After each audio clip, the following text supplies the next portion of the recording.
রাসূল সাল্লাল্লাহু আলাইহি ওয়াসাল্লামের মৃত্যুর পর উসমান রাদিয়াল্লাহু তাআলা আনহুর নিহত হওয়া পর্যন্ত এই সময়কালে কোনো ফিতনা সংঘটিত হয়নি সাহাবীদের মধ্যে এবং ইসলামের ব্যাখ্যা বিশ্লেষণ নিয়ে তৎকালীন তাবিঈদের মধ্যে কোনো ফিতনা সৃষ্টি হয়নি।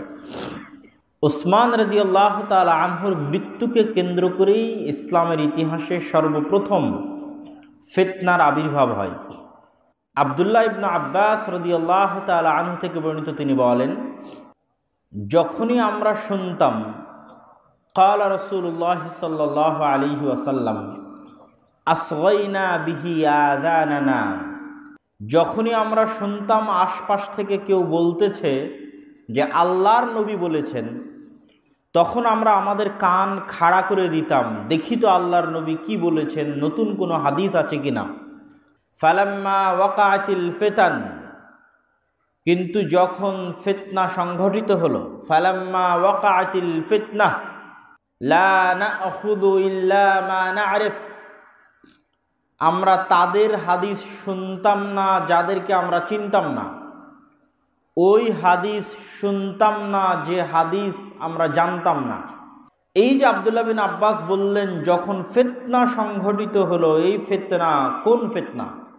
সকল মুহাদ্দিসিন ইকরাম একমত যে কোরআন এবং হাদিসে, হাদিস বা হাদিসের ব্যাখ্যায় যেখানেই ফিতনা শব্দ আসবে, ইসলামের ইতিহাসে ফিতনা, সেখান থেকে উসমান রাদিয়াল্লাহু তাআলা আনহুর হত্যা উদ্দেশ্য।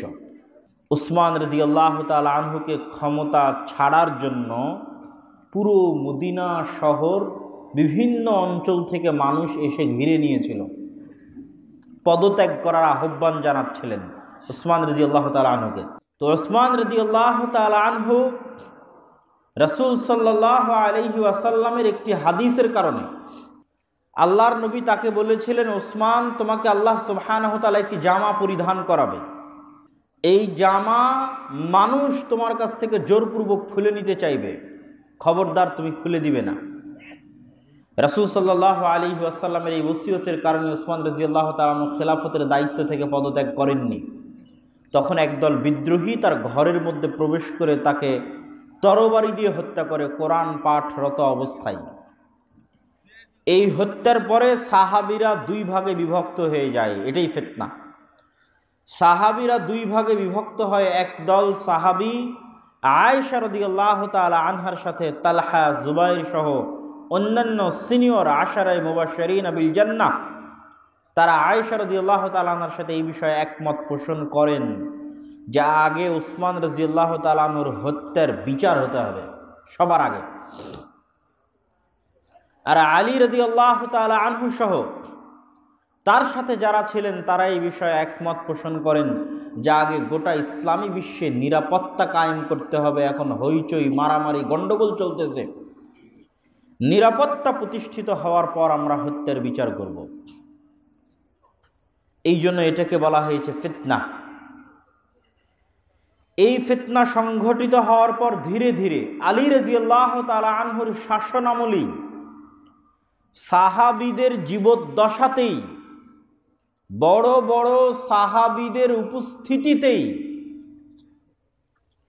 মুসলমানদের মধ্যে দুইটা ফেরকার আবির্ভাব হলো, যেই দুইটা ফেরকা ওই দিন থেকে আজ পর্যন্ত কায়েম আছে। একটি ফেরকার নাম শিয়া, আরেকটি ফেরকার নাম খারেজি। আবির্ভাব হলো এই দুইটা ফেরকার কখন? আলী রাদিয়াল্লাহু তাআলা আনহুর শাসনামলে, বড় বড় সাহাবীদের উপস্থিতিতে। শিয়ারা আলী রাদিয়াল্লাহু তাআলা আনহুর পক্ষ অবলম্বন করতে গিয়ে, আলী রাদিয়াল্লাহু তাআলা আনহুর ব্যক্তি পূজা করতে গিয়ে, আলী রাদিয়াল্লাহু তাআলা আনহুর সম্মান মর্যাদা বর্ণনা করতে গিয়ে কেউ কেউ আলী রাদিয়াল্লাহু তাআলা আনহুকে সম্মানিত বলল ওসমান রাদিয়াল্লাহু তাআলা আনহুর চাইতে বেশি। কেউ কেউ আলী রাদিয়াল্লাহু তাআলা আনহুকে সম্মানিত বলল আবু বকর, ওমর রাদিয়াল্লাহু তাআলা আনহুর চাইতে বেশি। কেউ কেউ আলী রাদিয়াল্লাহু তাআলা আনহুকে আল্লাহর নবীর পরে নবী বানিয়ে দিল। কেউ কেউ আলী রাদিয়াল্লাহু তাআলা আনহুকে আল্লাহ বানিয়ে দিল, নাউজুবিল্লাহ। ব্যক্তি পূজার মাধ্যমে এই পথভ্রষ্টতার তৈরি হলো শিয়া মাযহাব, যাদেরকে আরবিতে মানুষ রাফিজি হিসেবে চিনে। আলী রাদিয়াল্লাহু তাআলা আনহু তাদের একদল গ্রুপকে আগুনে পর্যন্ত জ্বালিয়ে দিয়েছিলেন আলী রাদিয়াল্লাহু তাআলা আনহুকে আল্লাহ বলার দাবিতে। আলী রাদিয়াল্লাহু তাআলা আনহু তাদেরকে আগুনে জ্বালিয়ে দিয়েছিলেন। আর একটা গ্রুপ কারা? খারিজি, যারা বলে বসলো এখন যত সাহাবী দায়িত্ব পালন করতেছে আলী রাদিয়াল্লাহু তাআলা আনহু এবং তার সাথে যারা আছে, মুআবিয়া রাদিয়াল্লাহু তাআলা আনহু এবং তার সাথে যারা আছে, সবাই কাফের। এবং কাফের ঘোষণা দিয়ে তারা যুদ্ধ ঘোষণা করল।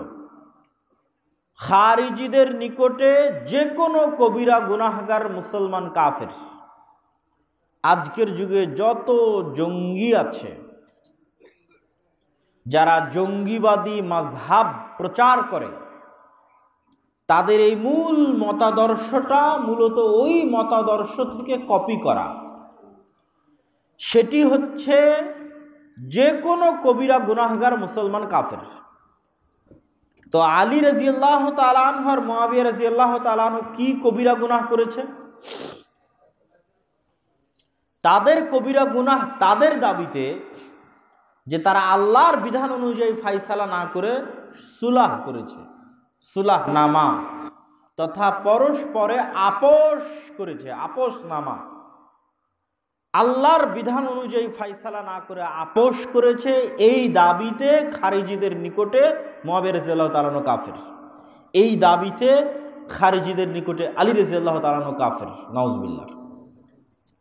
সম্মানিত উপস্থিতি, তাহলে সাহাবীদের জীবদ্দশায় খোলাফায়ে রাশিদিনের শাসনামল চলা অবস্থায় দুইটা ফিরকার আবির্ভাব হলো শিয়া এবং খারিজি। এই দুই ফিরকা যেই কারণে পথভ্রষ্ট হয়ে গেল, ওই দুই কারণকে ফাইন্ড আউট করে, খুঁজে বের করে সাহাবায়ে কেরাম যেই মানহাজ অবলম্বন করলেন, সেটার তারা নাম দিলেন আহলুস সুন্নতি ওয়াল জামাআহ। আহলুস সুন্নতি ওয়াল জামাআহ। তো আহলুস সুন্নাহ ওয়াল জামাআহ, এখানে সুন্নাত দ্বারা কি উদ্দেশ্য, জামাআত দ্বারা কি উদ্দেশ্য? কেন নামকরণ করা হলো আহলুস সুন্নাহ, কেন নামকরণ করা হলো ওয়াল জামাআহ? এই দুটো প্রশ্নের উত্তর যদি আপনি আজকে বুঝে যান, মরা পর্যন্ত আর আকীদাগত কারণে, মানহাজ মাযহাবগত কারণে পথভ্রষ্ট হওয়ার সুযোগ নাই। যে সাহাবীরা কি কারণে এই নাম তাদের জন্য ধারণ করেছিলেন, কি উদ্দেশ্যে, কি মূলনীতিতে। আহলুস সুন্নাহ, সুন্নাহ মানে হাদিস। যারা বলে হাদিস এবং সুন্নাতের মধ্যে পার্থক্য আছে, তারা মিথ্যুক। হাদিস এবং সুন্নাতের মধ্যে কোনো পার্থক্য নাই। যেটাই হাদিস ওটাই সুন্নাত। আবু দাউদ, তিরমিজি, নাসাই এই গ্রন্থগুলোর একটা নাম হচ্ছে সুনান। সুনানে আবি দাউদ, সুনান নাসাই, সুন্নাতের বহুবচন সুনান। আর এই বইগুলোর মধ্যে যা আছে সব আছে হাদিস। সব কি আছে বলেন তো? হাদিস। অথচ বইয়ের নাম সুন্নাত। মানে সুন্নাত এবং হাদিসে কোনো পার্থক্য নাই। আর একটা যে সুন্নাত আমরা বলি, যেটা হচ্ছে ফরজের বিপরীতে সুন্নাত বলি, ওইটা আলাদা। এই হুকুমটা ফরজ আর এই বিধানটা সুন্নাত, এটা আলাদা। এখন যেটা বলতেছি যে সুন্নাত এবং হাদিস, এটা হচ্ছে কোরআনের মতো। যে কোরআনের যেমন বিভিন্ন নাম আছে, কোরআনের যেমন বিভিন্ন নামে আমরা কোরআনকে ডাকি, কোরআন মজিদ, ফুরকান, অসংখ্য নামে কোরআনকে ডাকা হয়। ঠিক সুন্নাতের একটা নাম হাদিস, হাদিসের একটা নাম আসার, আসারের একটা নাম সুন্নাত। সুন্নাত, হাদিস, আসার এর মধ্যে কোনো পার্থক্য নাই। তাহলে আহলুস সুন্নাহ মানে আহলুল হাদিস। আমার সাথে বলেন তো আহলুস সুন্নাহ মানে কি? আহলুল হাদিস, কেন হাদিস এবং সুন্নাতের মধ্যে কোনো পার্থক্য নাই। তাহলে যেই কারণে শিয়ারা পথভ্রষ্ট হয়ে গেল, খারিজিরা পথভ্রষ্ট হয়ে গেল, তার সবচেয়ে একটা বড় কারণ ছিল কোরআন এবং হাদিসকে নিজের মন মতো বুঝা। কোরআনের আয়াত পাঠ করে নিজের মন মতো ফতোয়া দিয়ে দেওয়া। ওয়ামান লাম ইয়াহকুম বিমা আনজালাল্লাহ ফাউলাইকা হুমুল কাফিরুন। আল্লাহ কোরআনে বলেছেন যারা আল্লাহর বিধান অনুযায়ী ফায়সালা করবে না তারা কাফের। এই আয়াত আমি আমার মতো পড়লাম, আমার মতো ফতোয়া দিয়ে দিলাম যে চলমান 57টি মুসলিম রাষ্ট্রের প্রত্যেক রাষ্ট্র শাসক, রাষ্ট্রনায়ক এবং সরকার হচ্ছে কাফের। কেন? আল্লাহ কোরআনে বলেছেন ওয়ামান লাম ইয়াহকুম বিমা আনজালাল্লাহ ফাউলাইকা হুমুল কাফিরুন। যারা আল্লাহর বিধান অনুযায়ী ফায়সালা করে না তারা কাফের। এই আয়াত দিয়ে আমি দলিল দিয়ে দিলাম। এই আয়াত পাঠ করে খারিজিরা দলিল দিয়েছিল আলী রাদিয়াল্লাহু তাআলা আনহু কাফের, উসমান রাদিয়াল্লাহু তাআলা আনহু কাফের। তখন তাদেরকে এই আয়াতের সঠিক অর্থ কি এটা বুঝানোর জন্য আলী রাদিয়াল্লাহু তাআলা আনহু পাঠিয়েছিলেন আব্দুল্লাহ বিন আব্বাস রাদিয়াল্লাহু তাআলা আনহুকে, যে আব্দুল্লাহ বিন আব্বাস আপনি যান, গিয়ে এই সমস্ত খারিজিদেরকে বুঝান যে এই আয়াতের সঠিক অর্থ কি। তখন আব্দুল্লাহ বিন আব্বাস এই আয়াতের ব্যাখ্যা করার জন্য তাদের সামনে আল্লাহ রাসূলের বিভিন্ন হাদিস দিয়ে, এই আয়াতের সাথে অন্যান্য আয়াত দিয়ে তাদেরকে বোঝানোর চেষ্টা করলেন, তোমরা যেটা বুঝেছো সেটা ভুল বুঝেছো, সঠিক বুঝ হচ্ছে এইটা। তাহলে এখান থেকে সাহাবীরা একটা জিনিস ফাইন্ড আউট করলেন যে নিজের মন মতো কোরআন বুঝতে গিয়ে এরা পথভ্রষ্ট হয়ে গেছে। অতএব তাদেরকে রক্ষা করতে হলে হাদিস লাগবে, সুন্নাত লাগবে। এই জন্য তারা প্রথম নাম দিলেন আহলুস সুন্নাহ বা আহলুল হাদিস। মুহাম্মদ ইবনে সিরিন বলছেন, আমরা যখন কোনো ব্যক্তির কাছ থেকে হাদিস নেই তখন আমরা যাচাই করি যে সে আহলুস সুন্নাহ না আহলুল বিদআহ। যদি সে আহলুস সুন্নাহ হয় ইকবাল হাদিসু, তাহলে তার হাদিস গ্রহণ করা হয়। যদি আহলুল বিদআহ হয় তার হাদিস গ্রহণ করা হয় না। এটা কোন যুগের কথা বলছি? মুহাম্মদ ইবনে সিরিন আবু হুরায়রা রাদিয়াল্লাহু তাআলা আনহুর ছাত্র, কিবারুত তাবিঈন, বড় তাবী। তখনকার যুগে এই নাম চলে এসেছে আহলুস সুন্নাহ, আহলুল হাদিস। এবার পরে যুক্ত হয়েছে ওয়াল জামাআহ। এই ওয়াল জামাআহ শব্দের অর্থ কি? বাংলাদেশের 100 জনের 99 জন মানুষ ভুল উত্তর দিবে যে ওয়াল জামাআহ মানে কি। যখন সাহাবীরা দেখলেন যে আমাদের জীবদ্দশাতেই একদল মানুষ আমাদেরকে কাফের বলতেছে, যারা আল্লাহর নবীর সাথে সিজদা দিয়েছে, আল্লাহর নবীর সাথে রুকু করেছে, ঈমানের উপর আল্লাহর নবীকে দেখেছে, ঈমানের উপর মারা গেছে, এই সমস্ত সাহাবীদেরকে, যাদেরকে আল্লাহর নবী নিজে জান্নাতের সুসংবাদ দিয়েছেন, সেই সমস্ত সাহাবীদেরকে সাহাবীদের জীবদ্দশাতেই মানুষ কাফের বলতেছে।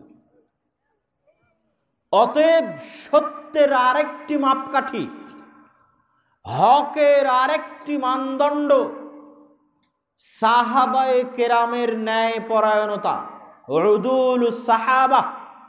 সকল সাহাবী ন্যায় পরায়ণ, কোন সাহাবী কাফের নন।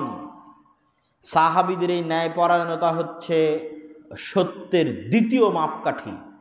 আহলুস সুন্নাহ ওয়াল জামাআহ, জামাত মানে জামাআতুস সাহাবা। সঠিক দ্বীনের উপর, সঠিক আকীদা, সঠিক মাযহাবের উপর কে আছে? যার সাথে সুন্নাত অথবা হাদিস আছে। 2, যার সাথে সাহাবীদের ব্যাখ্যা, সাহাবীদের আমল আছে, সাহাবীদের আখলাক আছে, সাহাবীদের আকীদা আছে। এই দুটো একত্রিত হয়েছে আহলুস সুন্নাতি ওয়াল জামাআহ। এই আহলুস সুন্নাহর আরেকটি নাম হচ্ছে আহলুল হাদিস। যারা আজকের যুগে বলে যে আহলুল হাদিসরা ব্রিটিশদের আমলে তৈরি হয়েছে, ব্রিটিশ শাসন আমলে তাদের অস্তিত্ব এসেছে, তাদের উদ্দেশ্যে বলতে চাই, সুনানুত তিরমিজি খুলুন, পৃথিবীর অন্যতম পুরাতন হাদিস গ্রন্থগুলোর একটি। ইমাম বুখারীর ছাত্র ইমাম তিরমিজি, মুহাম্মদ ইবনে ঈসা তিরমিজি, যিনি মুহাম্মদ ইবনে ইসমাঈল আল বুখারীর ছাত্র। আফগানিস্তানের সীমান্তবর্তী নদী আমু দরিয়ার তীরবর্তী গ্রাম তিরমিজ, যেখানে জন্ম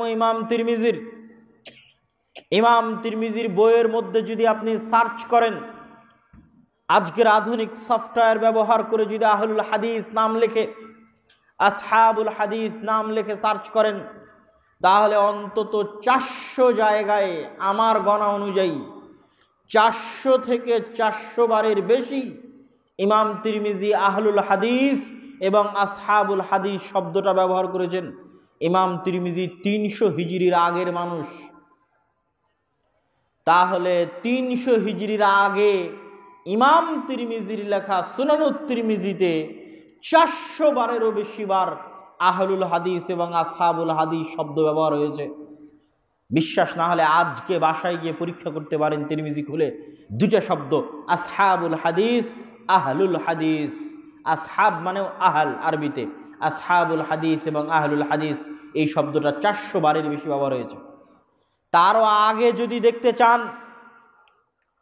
তাহলে ইমাম বুখারীর উস্তাদ আহমদ বিন হাম্বল, আর আহমদ বিন হাম্বলের উস্তাদ হচ্ছে ইমাম শাফিঈ, মুহাম্মদ ইবনে ইদরিস আশ-শাফিঈ।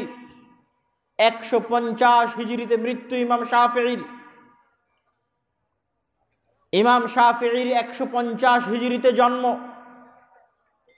150 হিজরিতে জন্মগ্রহণকারী ইমাম শাফিঈ রাহিমাহুল্লাহ তার গ্রন্থ কিতাবুর রিসালাহ এবং কিতাবুল উমের মধ্যে আহলুল হাদিস এবং আসহাবুল হাদিস শব্দ ব্যবহার করেছেন। তারও আগে যদি দেখতে চান, সুফিয়ান ইবনে সাঈদ আস-সাউরি, 100 শতাব্দী হিজরির আগের মানুষ সুফিয়ান ইবনে সাঈদ আস-সাউরি, তার বহু বক্তব্যে আহলুল হাদিস এবং আসহাবুল হাদিস শব্দ ব্যবহার করেছেন। শুধু তাই নয়, আজকের যুগে দারুল উলুম দেওবন্দ, ভারত উপমহাদেশের হানাফি মাযহাবের সর্ববৃহৎ শিক্ষা প্রতিষ্ঠানের সাবেক শাইখুল হাদিস আমার উস্তাদ মুফতি সাঈদ আহমদ পালানপুরি রাহিমাহুল্লাহ, তার হাদিস আর আহলে হাদিস এই বইয়ের ভূমিকায়, হাদিস এবং আহলে হাদিস এই বইয়ের ভূমিকায় তিনি স্বীকার করেছেন যে পৃথিবীর সবচেয়ে পুরাতন মাযহাব হচ্ছে 2টা। পৃথিবীতে 4টা মাযহাবের অস্তিত্ব পরে এসেছে। এই 4টা মাযহাবেরও আগে পৃথিবীর সবচেয়ে পুরাতন মাযহাব হচ্ছে 2টা। একটি হচ্ছে আহলুর রায়, আরেকটি হচ্ছে আহলুল হাদিস। আহলুর রায় হচ্ছে আহলুল ইরাক, আহলুল ইরাক হচ্ছে আহলুল কুফা, আহলুল কুফা হচ্ছে নু'মান ইবনে সাবিত রাহিমাহুল্লাহ, ইমাম আবু হানিফা এবং তার অনুসারী ইমাম আবু ইউসুফ, ইমাম মুহাম্মদ, ইমাম জুফর, তাদের পরবর্তী অনুসারীরা তারা হচ্ছে আহলুল ইরাক, আহলুর রায়, আহলুল কুফা। ইমাম আবু হানিফা এবং তার অনুসারীরা এই 3টা নামে প্রসিদ্ধ। হানাফি নামের আগেও, হানাফি নাম আমাদের অঞ্চলে প্রসিদ্ধ হয়ে গেছে, হানাফি নামের আগেও ইতিহাসের বইগুলোতে, ফিকহের বইগুলোতে, উসুলের বইগুলোতে প্রসিদ্ধ নাম হচ্ছে আহলুল ইরাক, আহলুর রায়, আহলুর রায়, আহলুল ইরাক, আহলুল কুফা, কুফার অধিবাসী। এই মাযহাবের বিপরীতে আরেকটি সবচেয়ে পুরাতন মাযহাব হচ্ছে আহলুল হাদিস। মুফতি সাঈদ আহমদ পালানপুরি লিখছেন যে আহলুর রায়ের বিপরীতে সবচেয়ে পুরাতন আরেকটি মাযহাব হচ্ছে আহলুল হাদিস। যে আহলুল হাদিসের মতাদর্শের অনুসারী তিনজন ইমাম, ইমাম আহমদ ইবনে হাম্বল, ইমাম শাফিঈ, ইমাম মালিক, ইমাম আবু হানিফার বিপরীতে 3জন ইমাম হচ্ছেন আহলুল হাদিস। আপনি আজকেও যদি ফিকহার মাসলাগুলো নিয়ে বসেন এবং এটা জরিপ করেন যে মোট কত পার্সেন্ট মাসালাতে এই 3জন ইমাম একমত আর কত পার্সেন্ট মাসালাতে এই 3জন ইমামের বিপরীতে চলে গেছে আবু হানিফা রাহিমাহুল্লাহ, তাহলে দেখবেন অন্তত 50%-এর বেশি মাসালায় এই 3জন ইমাম একমত। আর তাদের বিপরীতে চলে গেছে ইমাম আবু হানিফা রাহিমাহুল্লাহ। এই জন্য এই 3জনকে বলা হয় আহলুল হাদিস। আলাদা নাম হাম্বলি, আলাদা নাম শাফিঈ, আলাদা নাম মালিকি, এগুলো অনেক পরের। মূলত ইমাম মালিক আহলুল হাদিস, মূলত ইমাম শাফিঈ আহলুল হাদিস, মূলত ইমাম আহমদ ইবনে হাম্বল আহলুল হাদিস। শুধু তাই নয়, আমি আরও স্পষ্ট প্রমাণ আপনাদের সামনে দিয়ে যাই। আজকে পর্যন্ত আপনারা আহলে হাদিস আর হানাফিরা মারামারি করতেছেন কি নিয়ে? জোরে আমিন বলবেন না আস্তে আমিন বলবেন, রাফুল আদাইন করবেন না করবেন না, ভাই এগুলো নিয়েই তো মারামারি গন্ডগোল। আপনারা সেই যুগে চলে যান, ইমাম শাফির যুগে চলে যান, ইমাম বুখারীর যুগে চলে যান, ইমাম আবু হানিফার যুগে চলে যান। ইমাম বুখারীর যুগে গিয়ে দেখবেন ইমাম বুখারী অধ্যায় রচনা করেছে নামাজের পর, এই নামাজের মধ্যে সালাতের মধ্যে সূরা ফাতিহা পড়তে হবে, আর সূরা ফাতিহা পড়তে হবে না তারা কারা সেটাও বলে দিয়েছেন।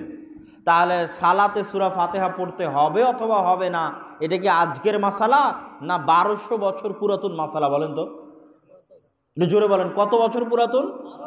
1200 বছর পুরাতন মাসালা। তাহলে কেমনে আপনি বললেন যে ব্রিটিশ শাসন আমলে ভারত উপমহাদেশে আহলে হাদিসরা তৈরি করেছে যে সালাতে সূরা ফাতিহা পড়তে হবে? তো আহলুল হাদিস এবং আহলুর রায় এই দুই মাযহাব আজকের নয়, অনেক অনেক পুরাতন, এবং এত পুরাতন যে জোরে আমিন বলার মাসালা নিয়ে ইমাম তিরমিজি রাহিমাহুল্লাহ তার সুনানুত তিরমিজির মধ্যে আস্তে আমিন এবং জোরে আমিন এই দুই বিষয়ই অধ্যায় রচনা করেছেন, এবং কারা কারা জোরে আমিনের পক্ষে কারা কারা আস্তে আমিনের পক্ষে তাও স্পষ্ট তুলে ধরেছেন। তো এই সংক্ষিপ্ত ইতিহাসে এতটুকু বিষয় আপনাদের সামনে প্রমাণ করতে চেয়েছি যে আহলুল হাদিস এই নামটা আজকের নয়।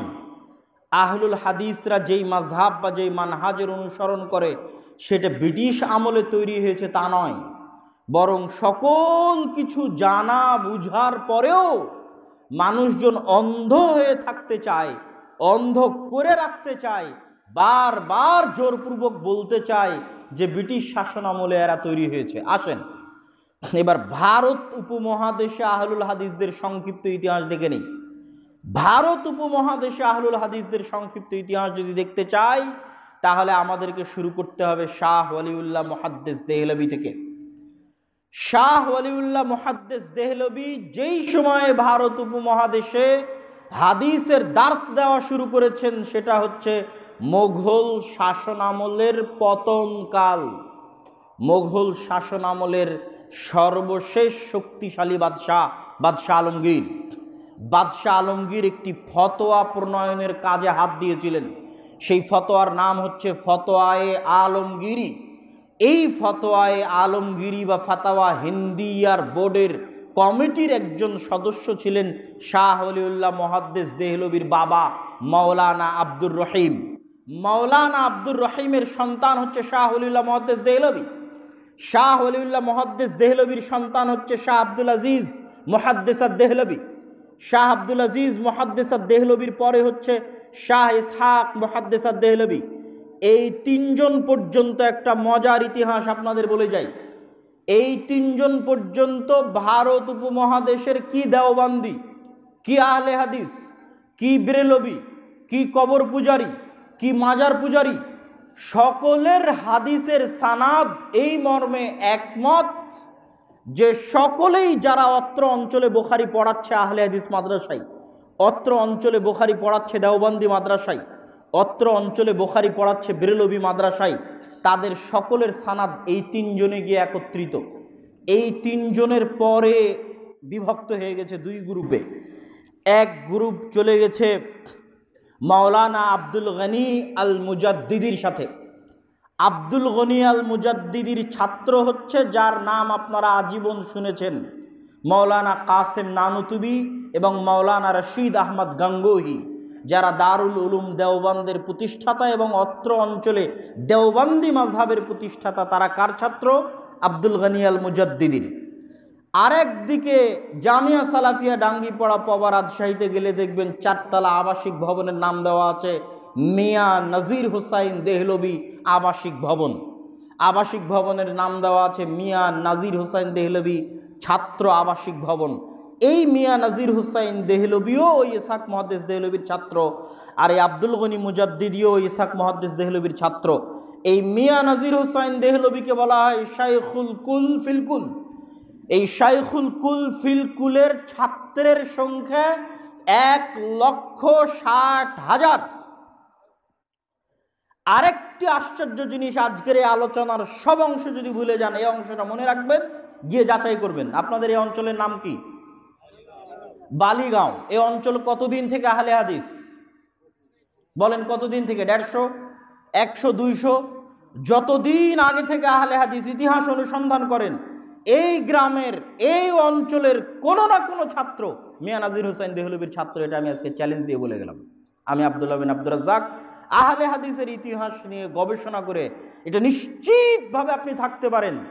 শুধু বাংলাদেশ নয়, শুধু ময়মনসিংহ নয়, শুধু আপনার ধোবাউড়া নয়, গোটা ভারত, পাকিস্তান, বাংলাদেশ, নেপাল, ভুটান, মালদ্বীপ, শ্রীলঙ্কা, আফগানিস্তান, এই বিশাল ভূখণ্ডের যেখানে যেখানে আহলে হাদিস আছে, ওখানেই মিয়া নাজির হোসাইন দেহলভির ছাত্ররা দাওয়াত, হাদিস এবং কোরআনের দাওয়াত নিয়ে গেছে। ইতিহাস তার প্রমাণ, মানুষের সাক্ষী তার প্রমাণ, কলমের লেখনী তার প্রমাণ। যেখানে যাবেন এই মিয়া নাজির হোসাইন দেহলভির ছাত্রদেরই ছাত্র আমরা, ছাত্রদেরই ছাত্র আপনাদের উস্তাদ শেখ আব্দুর রাজ্জাক বিন ইউসুফ, যাকে সত্যিকারই আপনাদের কমিটি আজকে এখানে উপস্থিত হওয়ার জন্য দাওয়াত দিয়েছিল এবং তিনি আসতেও চেয়েছিলেন, দুঃখজনকভাবে উপস্থিত হতে পারেননি। সেই মিয়া নাজির হোসাইন দেহলভি তার 4 জন বিখ্যাত ছাত্রের কথা বলে আজকের বক্তব্যের শেষের দিকে চলে যাব। এই 4 জন বিখ্যাত ছাত্র হচ্ছে ভারত উপমহাদেশে আহলে হাদিসের মাথার তাজ, আহলে হাদিসের মাথার শিরোমণি। আমিও মদিনা ইসলামী বিশ্ববিদ্যালয়ে পড়েছি, কিন্তু মদিনা ইসলামী বিশ্ববিদ্যালয়ে পড়ে বেয়াদব হয়নি। একদল মানুষ মদিনা ইসলামী বিশ্ববিদ্যালয়ে পড়ে বেয়াদব হয়ে গেছে। কিভাবে বেয়াদব হয়েছে? তারা মদিনা ইসলামী বিশ্ববিদ্যালয়ে পড়ে ভারত উপমহাদেশের শ্রেষ্ঠতম আলেমদের মর্যাদা এবং সম্মান ভুলে গেছে। তারা মনে করে নিয়েছে ভারত উপমহাদেশে কোনোদিন আলেমেরই জন্ম হয়নি, ভারত উপমহাদেশে কেউ কোনোদিন তাওহীদেরই দাওয়াত দেয়নি। আজকে মনে হয় মদিনা ইসলামী বিশ্ববিদ্যালয় থেকে পড়ে এসে মানুষ তাওহীদের দাওয়াত দিচ্ছে। ডাহা মিথ্যা কথা। শাহ আব্দুল আজিজ মুহাদ্দিস দেহলভির ছাত্র শাহ ইসমাইল মুহাদ্দিস দেহলভি আজ থেকে 200 বছর আগে রিসালাতুত তাওহীদ নামে, যার আরবি অনুবাদ, যার উর্দু নাম হচ্ছে তাকবিয়াতুল ঈমান নামে বই লিখেছে, যেখানে তাওহীদের আলোচনা করে গেছেন 200 বছর আগে, যখন মদিনা ইসলামী বিশ্ববিদ্যালয় ছিল না, যখন সৌদি আরব ছিল না। সেই কালে শাহ ইসমাইল শহীদ 25,000 হাদিসের হাফেজ। 1836 সালের 6 মে বালাকোটের প্রাঙ্গণে শিখদের বিরুদ্ধে যুদ্ধ করতে গিয়ে শহীদ হয়েছেন শাহ ইসমাইল। 1831-এর 6 মে শাহ ইসমাইল শহীদ এবং সৈয়দ আহমদ ব্রেলভি, তার লেখা বইয়ের নাম তাকবিয়াতুল ঈমান, সেই কালে বই লিখে গেছেন তাওহীদের উপরে। আজকে স্টেজে একটা বই পাবেন ফিকহুস সালাফ নামে, নওয়াব সিদ্দিক হাসান খান ভূপালী। যেই কালে শাহ ওলিউল্লাহ মুহাদ্দিস দেহলভির আবির্ভাব, সেই কালে ভারতের দক্ষিণ সাইড ভূপাল, ভারতের মধ্যের সাইড ভূপাল, কেননা ভারতের উত্তর সাইড দিল্লি, যেখানে শাহ ওলিউল্লাহ মুহাদ্দিস দেহলভি থাকতেন। দক্ষিণ এবং মধ্যের সাইড হচ্ছে ভূপাল, যেখানে নওয়াব সিদ্দিক হাসান খান ভূপালীর জন্ম। নওয়াব সিদ্দিক হাসান খান ভূপালী ভারতে জন্মগ্রহণ করা একমাত্র ব্যতিক্রম ধর্মী আলেম, যার 300-র অধিক বই লেখা আছে আরবিতে। সেই কালে আকীদার ওপর বই লিখেছেন নওয়াব সিদ্দিক হাসান খান ভূপালী, কাতফুস সামার ফি আকিদাতে আহলিল আসার। কত বছর আগের কথা বলছি? 200, 250, 300 বছর আগে সঠিক আকীদার উপর, সালাফি আকীদার উপর, আহলে হাদিস আকীদার উপর বই লিখে গেছেন নওয়াব সিদ্দিক হাসান খান ভূপালী। সুতরাং মদিনা ইসলামী বিশ্ববিদ্যালয় আমাদের অনেক দিয়েছে। সারা পৃথিবীতে কোরআন এবং সহিহ হাদিসের প্রচারে মদিনা ইসলামী বিশ্ববিদ্যালয়ের অনেক অবদান আছে। কিন্তু মদিনা ইসলামী বিশ্ববিদ্যালয় থেকে পড়ে এসে কেউ যদি মনে করে যে আজকে সে প্রথম তাওহীদের দাওয়াত দিচ্ছে বাংলার মাটিতে, ভারত উপমহাদেশের মাটিতে, তাহলে তার চেয়ে বড় মিথ্যুক কেউ নাই। ভারত উপমহাদেশের মাটিতে যেখানে যে গ্রামে ও বক্তব্য দিচ্ছে, যেখানে যে গ্রামে যে মাদানী আলেম বক্তব্য দিচ্ছে, আল্লাহর কসম ওই গ্রাম থেকে 200 বছর আগে 150 বছর আগে মিয়া নাজির হুসাইন দেহলভির কাছে পড়তে গেছে কোনো না কোনো ছাত্র। ইতিহাসের পাতা খুলে দেখো, মিয়া নাজির হুসাইন দেহলভির কাছ থেকে জ্ঞান নিয়ে এসে অত্র অঞ্চলে কোরআন এবং সহিহ হাদিসের দাওয়াত দিয়েছে। এটা হচ্ছে সঠিক ইতিহাস, সত্য ইতিহাস। মিয়া নাজির হুসাইন দেহলভির 4 জন ছাত্রের নাম বলি। 1 মৌলানা আব্দুর রহমান মোবারকপুরি, 2 মৌলানা শামসুল হক আল আজিমাবাদী, 3 মৌলানা আবদুল্লাহ গাজীপুরি, 4 মৌলানা সানাউল্লাহ অমৃতসুরি। এই 4 জনের কথা বলে আজকের বক্তব্যের শেষের দিকে চলে যাব। আর স্টেজ থেকে যাওয়ার সময় ভুলবেন না ফিকহুস সালাফ, নওয়াব সিদ্দিক হাসান খান ভূপালীর কথা বললাম। আহলে হাদিসদের ফেকা মানে কি? একদল মানুষ বলে আহলে হাদিসদের কোনো ফেকাই নাই, আহলে হাদিসরা ফেকা মানে না। তো আহলে হাদিসদের ফিকহটা কি? যেই ফিকহ ইমাম বুখারী, ফিকহ আহলিল হাদিস কি? ইমাম বুখারীর ফিকহ কি? ফিকহুল হাদিস, ফিকহুস সালাফ, ফিকহুস সুন্নাহ। কোরআন এবং হাদিসকে সামনে রেখে, সালাফে সালিহিনের মতামতকে সামনে রেখে প্রাধান্যপ্রাপ্ত মতের উপর আমল করা, এটাই সালাফিদের ফিকহ। তো কেমনে সালাফিরা আলোচনা করে এই মর্মে সেটা পাবেন স্টেজে যদি বই থাকে। ফিকহুস সালাফ জামিয়া সালাফিয়া থেকে প্রকাশ করা হয়েছে, মাকতাবাতুস সালাফ থেকে প্রকাশ করা হয়েছে। কার লেখা? নওয়াব সিদ্দিক হাসান খান ভূপালী, যার নাম বলে গেলাম। এবার আসেন মাওলানা আব্দুর রহমান মোবারকপুরি। মাওলানা আব্দুর রহমান মোবারকপুরি হচ্ছেন মিয়া নাজির হুসাইন দেহলভির একজন ছাত্র। তার অসংখ্য বই আছে। আমার দীর্ঘ 1-1.5 ঘন্টার আলোচনা আছে ভারত উপমহাদেশে আহলে হাদিসের ইতিহাস। সে আলোচনায় আরও বিস্তারিত পাবেন। আজকে শুধু তার একটি বইয়ের কথা বলে যাই, তুহফাতুল আহওয়াজি। গোটা ভারত উপমহাদেশ নয়, ভারত পাকিস্তান বাংলাদেশ নয়, সারা মুসলিম বিশ্বে তিরমিজির সর্বশ্রেষ্ঠ ব্যাখ্যা গ্রন্থ, তিরমিজির সর্বশ্রেষ্ঠ আরবি ব্যাখ্যা গ্রন্থ তুহফাতুল আহওয়াজি। চোখ যখন অন্ধ হয়ে গেছে তখনও আব্দুর রহমান মোবারকপুরে বসে, আজমগড়ের মোবারকপুরে বসে তুহফাতুল আহওয়াজি লিখেছেন। যেখানে যেখানে ইমাম তিরমিজি বলেছে অফিল বাব বলে ইমাম তিরমিজি সাহাবীদের নাম বলে হাদিস ছেড়ে দিয়েছে, সেখানে সেখানে ইমাম আব্দুর রহমান মোবারকপুরি গোটা হাদিস শাস্ত্র খুঁজে, যখন মাকতাবাতুস শামেলা ছিল না, যখন ইন্টারনেট ছিল না, তখন ওই হাদিস কোথায় আছে সেটা তিনি খুঁজে নিয়ে এসে উল্লেখ করে দিয়েছেন, বলে গেছেন। সেই বইয়ের নাম তুহফাতুল আহওয়াজি। 2 শামসুল হক আল আজিমাবাদী, পাটনার মানুষ, বিহারের রাজধানী পাটনার মানুষ শামসুল হক আল আজিমাবাদী। তার অসংখ্য গ্রন্থ আছে। তার একটি কারনামার নাম বলে যায় গায়াতুল মাকসুদ, 32 খণ্ডে আবু দাউদের আরবি ব্যাখ্যা গ্রন্থ, যার সারমর্ম ছোট করে তিনি এবং তার ভাই লিখেছেন আউনুল মাবুদ। 4 খণ্ড থেকে 5 খণ্ডে আবু দাউদের আরবি ব্যাখ্যা গ্রন্থ। সারা পৃথিবীতে শ্রেষ্ঠ আরবি ব্যাখ্যা গ্রন্থ আবু দাউদের। আহলে হাদিসের লেখা, ভারত উপমহাদেশের আহলে হাদিস, আরব বিশ্বের আহলুল হাদিসের কথা বলিনি, ভারত উপমহাদেশের আহলে হাদিসের লেখা পৃথিবীর শ্রেষ্ঠ তিরমিজির ব্যাখ্যা গ্রন্থ, পৃথিবীর শ্রেষ্ঠ আবু দাউদের ব্যাখ্যা গ্রন্থ। 3 মাওলানা সানাউল্লাহ অমৃতসুরি। মাওলানা সানাউল্লাহ অমৃতসুরিকে এই দেশের মানুষ মনে করে কাদিয়ানি মাযহাবকে এই দেশের মাটিতে কারা রদ করেছে, মোনাজারা এবং বাহাসের মাধ্যমে ইতিহাস মানুষ খুঁজে দেখতে চায় না।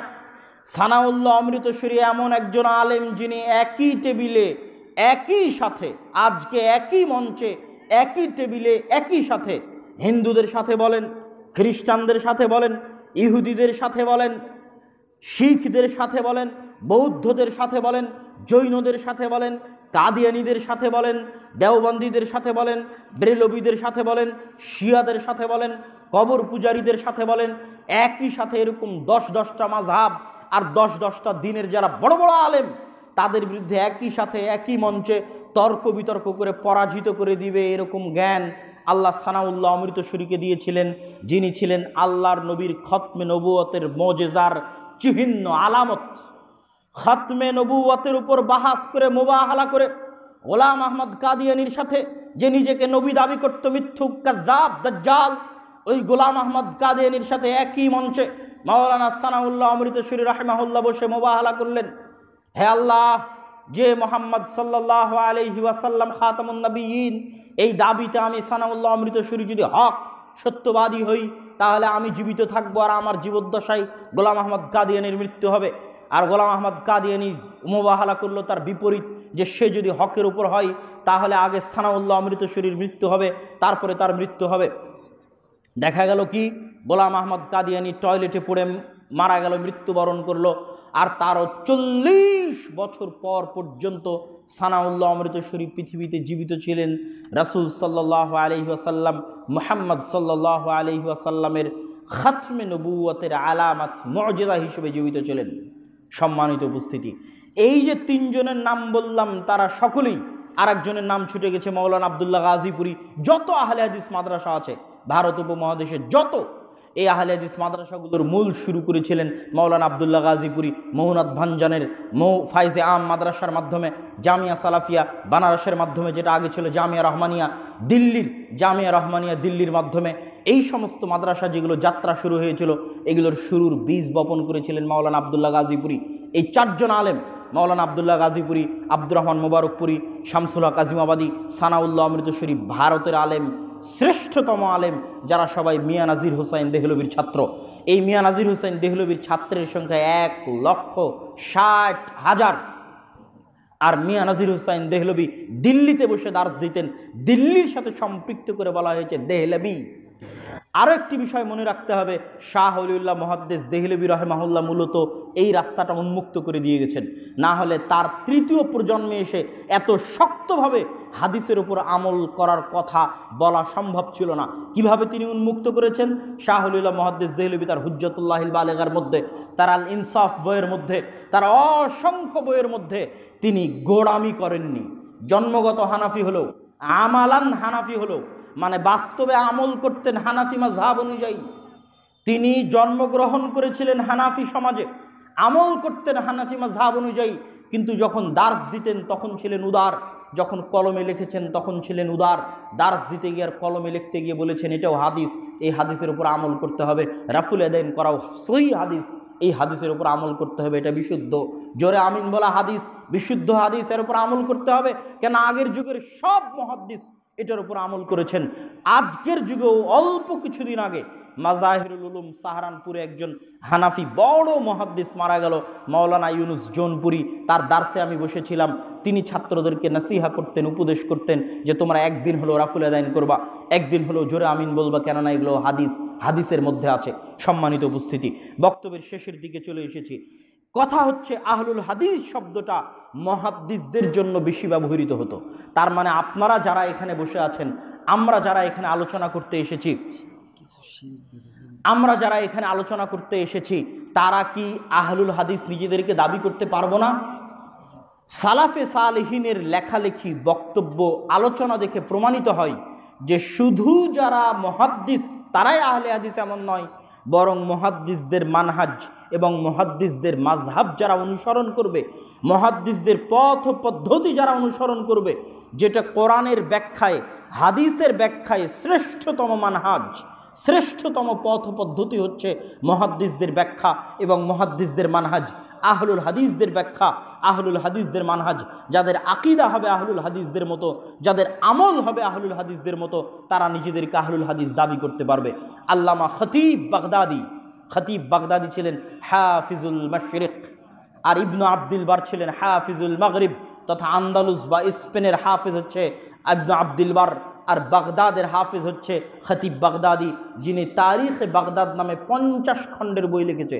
তার একটি বইয়ের নাম হচ্ছে শারাফু আসহাবিল হাদিস, আহলুল হাদিসদের মর্যাদা কি। এই শারাফু আসহাবিল হাদিস বইয়ের মধ্যে তিনি আহলুল হাদিস সম্পর্কে যুগে যুগে যত ইমাম, যত আলেম, যত বক্তব্য দিয়ে গেছে তা তিনি জমা করেছেন। তার দুই একটা বক্তব্য আপনাদের সামনে পেশ করি।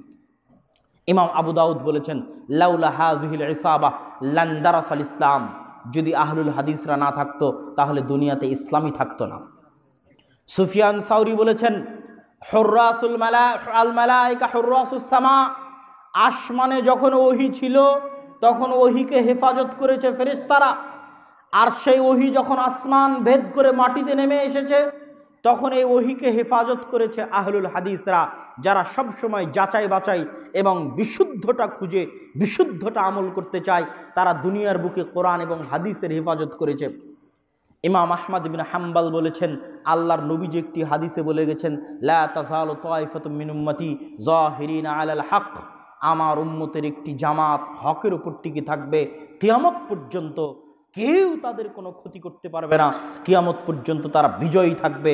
আহমদ বিন হাম্বল বলছেন, এই জামাত যদি আহলুল হাদিস না হয় তাহলে আমি জানি না তারা কারা। তবে আরও একটি বিষয় আপনাদের ক্লিয়ার করি যে আহলুল হাদিস নাম নিয়ে গর্ব করলেই আপনি জান্নাতে চলে যাবেন, আহলুল হাদিস নাম নিয়ে গর্ব করে আপনি আরেকজনকে বেদাতি বলে ছোট করবেন, আরেকজনকে মুশরিক বলে তুচ্ছ তাচ্ছিল্য করবেন, এটা কখনোই নবীদের দাওয়াতি মানহাজ নয়। নবীরা কিভাবে দাওয়াত দিয়েছে তা আল্লাহ নিজে কোরআনে বলে গেছেন। আল্লাহ কিভাবে দাওয়াত দিয়েছে তা তিনি কোরআনে বলে গেছেন। আল্লাহর দাওয়াতের একটা মূলনীতি দেখেন, আল্লাহ যখন ইহুদি খ্রিস্টানদেরকে ডাক দিয়েছে তখন আল্লাহ কখনো ইহুদিদের ডাক দিতে গিয়ে বলেনি ইয়া আইয়ুহাল মালউনিন, এই অভিশপ্তরা শোনো, এভাবে আল্লাহ ডাক দেয়নি। আল্লাহ ইহুদিদের ডাক দিতে গিয়ে বলেছে ইয়া আহলাল কিতাব, এই কিতাবের অনুসারীরা, যাদেরকে আমি তাওরাত দিয়েছি, ইঞ্জিল দিয়েছি, জাবুর দিয়েছি, তোমরা শোনো। আহলুল কিতাব একটা সম্মানিত নাম। আল্লাহ যখন ইহুদিদের ডাক দিয়েছে তখন বলেছে ইয়া বানি ইসরাইল, হে ইসরাইলের সন্তান, আমার নবী ইয়াকুবের সন্তান, তোমরা শোনো, তোমাদের উপর আমি অনেক দয়া রহমত করেছিলাম, তোমরা শোনো। তাহলে আল্লাহ ইহুদিদের ডাকতে গিয়ে ছোট করে ডাকেনি। তাহলে আপনি যদি একজন হানাফি ভাইকে বেদাতি বলে ডাকেন, এই বেদাতি শোন, এই বেদাতি, তুই মুশরিক, এটা দাওয়াতি মানহাজ নয়, এটা আল্লাহর মানহাজ নয়। আল্লাহ ইহুদি খ্রিস্টানদেরকে ডাকার সময় সম্মান দিয়ে রেখেছে, ইয়া আহলাল কিতাব বলে ডেকেছে, ইয়া বানি ইসরাইল বলে ডেকেছে।